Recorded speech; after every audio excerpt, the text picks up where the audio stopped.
Saudi আরব রিয়াদে হারা বিএনপির উদ্যোগে দোহার বিলাসপুর ইউনিয়ন বিএনপির সভাপতি মোহাম্মদ আবুল বাশার বাদশাহ মোল্লা পবিত্র উমরা পালন শেষে রিয়াদ আগমন উপলক্ষে মতবিনিময় ও আলোচনা সভা অনুষ্ঠিত হয়েছে।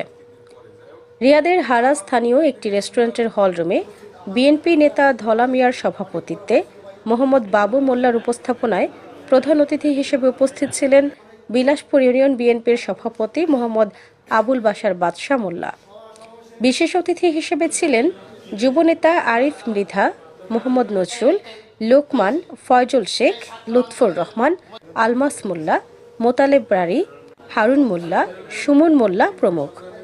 এ সময় সংক্ষিপ্ত বক্তৃতায় বক্তারা বলেন, 2024-এর 5 জুলাই আমরা যে স্বাধীনতা লাভ করেছি তা রক্ষা করা আমাদের দায়িত্ব।